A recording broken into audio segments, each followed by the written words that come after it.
The last smoked chicken was so good that I decided, and my wife agreed, that I'm going to be making 2 chickens, one on the rotisserie and one in our Weber Kettle.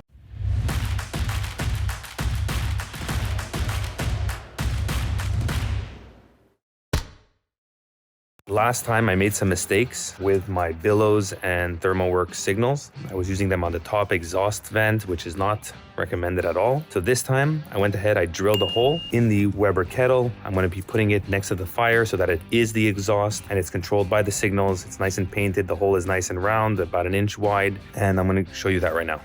So a couple of wires just to show you. It's airflow, but it's connected into the billows with the damper, which is really, really great. Tons and tons of wires going to be plugged into there. I'm going to be putting the SNS, the slow and sear on this side. It's going to control the airflow. I'm going to close those vents, get the cover back on, leave only about 1/8 open, and see you in a few minutes when I have everything set up.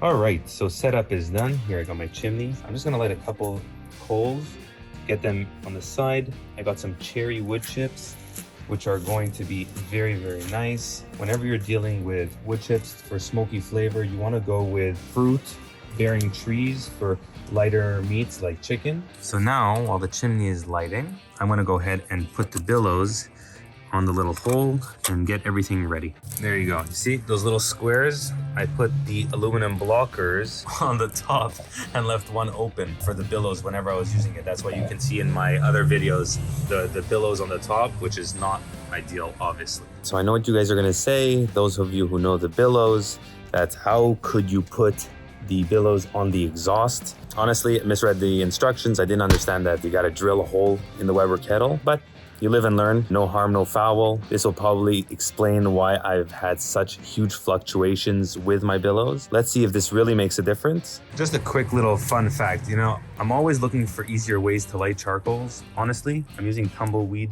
for the first time and it is way easier. Like, it lasts longer than the aggressive little zip, whatever they're called, that has gas on them, and that lasts about 1 minute. This one's still going. It's been about maybe 3 minutes, 4 or 5 minutes, and the coals are already, see that? They're already gray with embers, and they're all lighting really, really nicely, which is great. We're gonna give them a couple more minutes, and then we're gonna dump them in, close the cover, set up the billows with the signal, set it up on the app, and then we're gonna go prepare our chicken.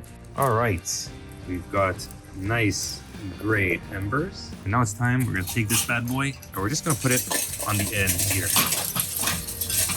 Now, because we left it uncovered for the time being, it's still going to start lighting the other coals. So we're gonna go ahead and close the cover. Okay. It's gonna be an indirect hook, always away from the fire. We're gonna set it onto an 1/8. Just a little bit, enough to pull out the heat. And now we're gonna plug in our Thermoworks. What I have as the rub is going to be 1 part salt, 1.5 parts black pepper, and about 0.75 parts garlic powder. This is going to go on the one for the grill. And I'm going to add into this paprika for the one that's going into the rotisserie. All right, so here are my 2 chickens. Here's the one that's going in the rotisserie, a little bit redder because of the paprika. And here's the one that's going into the grill, the Weber. One little fun thing I just learned today was tying the twine around this part of the breast to hold the skin from backing down and exposing too much of the breast. So I'm going to go ahead and get the Thermoworks thermometer into the breast of this one. We're going to be gearing for a 145 internal temperature before we crank up the heat and give the skin a nice browning. Because this one's going in the rotisserie, the Thermoworks won't work because it has a wire, which is, it's a great thermometer, but that's a bit frustrating. Nonetheless, I'm going to be using my Meter Plus, which I love on a rotisserie because it just spins and spins and no problem. And I'm going to be setting it up through the app too. Usually in the rotisserie it takes about 1 hour. This one should take about 2. Our chicken is ready. Temperature inside is at 300. It's a bit hot, but it's cooling down quickly. And we're going to get this bird inside. All right, so that's what our bird looks like. Turn this way so that the smoke goes over the bird. Lower the dampers on that. Our starting temperature, let's take a look. 51 on the chicken. That's because I opened up the grill. It's a bit cold, but it's heating up. I think the temperature was about 260 or 270. The billows overshot just a bit, but now we're gonna leave it and monitor from the phone. Okay, now you can see on the Thermoworks app, the chicken is at a starting point of 51 degrees Fahrenheit. Our target we're gonna set to a 145 before cranking up the temp, and the airflow billows is set to 225. It's catching up, it's getting the current readings. It's probably gonna jump up. There we go, it's already at the high alarm alert. It's going pretty fast. We're gonna see how it monitors throughout. All right, let's set up the roast for about an hour on 400, should do great. Maybe even 450. We're gonna get the chicken in, put aluminum foil underneath. This is the instant Omni Vortex, Omni Plus Vortex. My biggest issue with this is that whenever there's a rotisserie in the corners, it leaks down into here. And usually Costco has massive chickens and they don't always fit 100%. Let's see how this one fits in. Giving a little spice, same seasoning to some Brussels sprouts, baby potatoes, and I'm gonna get them in right underneath. About half of them. The rest I'm going to be putting in the grill right underneath the chicken. There we go, fits nicely. Got a little bit of the Brussels sprouts and potatoes on the side. Roast, 1 hour, it's fine, we'll start with 1 hour. Perfect, set, and we just wanna hit rotate. Rotate, there we go. And here it goes, the little bird's supposed to start turning. There we go. Rotisserie, here we go. Now let's set up the meter app. All right, and now let's set up the meter app for the rotisserie. Go ahead and tap set up cook, put poultry, chicken, whole chicken. Now, like I mentioned, we're gonna be aiming for a little bit under the 165, 155, 157, start cook, and go through all that. And now we get cooking. Okay, now the chickens are actually tied in time.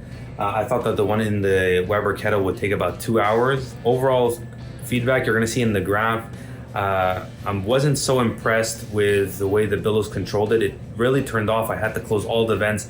I think it was more my fault. I think I put too many hot charcoals or hot embers on a pile, raised the temperature, and it was really hard to cool it down. I actually had to go in the middle, redistribute the coals so that not all of them are lighting at the same time because there was certain spikes. Okay, now the chicken on the grill is at 145. We're gonna set the billows to 350 and hit save. Perfect. Now it's gonna start cranking up that temp, and we're actually gonna set the internal temp on the probe to 156, and here you can go really up to 160 without worrying. Hit OK, and we now wait until it is time to take it out. Right, dinged. Wow, the smoke came out. It's a cool little gadget. Grab them out. There we go. Wow. Look at that. Look at that bird. That is incredible. Let's start the leak. Hold on. Look how incredible that came out. Look at that. It is dripping juices everywhere. We're actually going to cover it so that the residual heat can keep on cooking it because it's only at 155. We need to go 10 more degrees. Look at that bird. Look at that skin. That is insanely crunchy, crispy, whatever. And the inside is incredibly tender. We're going to leave it now to rest. And take it out, put it on a plate, and then put it on the wire rack right away. Here it is. Unbelievable. And you can see the juices already starting to drip. I don't know if I can get a good angle of that. In the cavity, it's dripping of rendered fat. Here are the roasted veggies. I mixed them together because the one in the rotisserie oven came out beautiful, but the ones in the barbecue didn't have the high enough heat. So I'm gonna get all of them mixed together. I'm gonna put them back in. Some are gonna be smoky, some are gonna be crunchy. It's gonna be beyond delicious. Let's do a quick taste. Already said the bracha. This is the smoked one.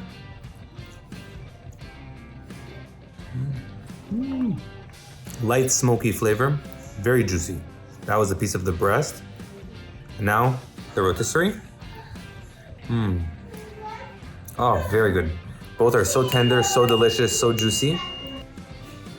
There's not gonna be leftovers tonight. All right, guys, while I'm waiting on the chicken to cool down, some final thoughts. On the barbecue with the Billows, I had high hopes. I'm pretty sure I screwed up on the temperature control, so I'm not gonna blame the Billows on this one. I'm gonna go ahead and give another cook before really giving a verdict. All right, and if you look at the graph, you can see the green line is the internal temp or the ambient temps. You can see right away that it wasn't able to really keep that 225. It overshot constantly, and all those dips, those are me opening up the cover to either manipulate the coals or what have you. And you can start seeing at around 350, the temperature started to drop. The coals weren't properly mixed around or on each other. And then it's shot up once we raised the temp to that 350. Overall, though, the chicken did go up, but it didn't go up the way I wanted it to go. Nonetheless, this is how it ended up coming out. So I'm gonna do a little bit differently. Maybe next time I'm gonna use a snake method. The rotisserie, I never have any complaints. In fact, the vegetables that I made on the rotisserie came out far, far, far better than the ones that were on the grill or in the Weber Kettle. So I would definitely recommend that. There was way more rendering of the fat directly in the rotisserie oven, which was really, really nice. Obviously it cooked with all the veggies, and that's about it. So in terms of taste, I'm gonna go with the barbecue, the smoked. I just enjoy that one much more. But ease of use, I gotta go with the rotisserie. Nonetheless, they're both my favorite cooking methods. I'm gonna keep doing both of them, and that's it. Let me know in the comment section which ones you guys prefer. Do you prefer a rotisserie style chicken? Do you prefer, a nice smoky chicken? Also, let me know what type of wood chips you guys like to use on your poultry. Like I mentioned, I'm using cherry, but gonna be testing out apple, hickory, mesquite. I don't wanna test out. Again, with chicken, it was way too strong last time. Didn't enjoy the taste at all.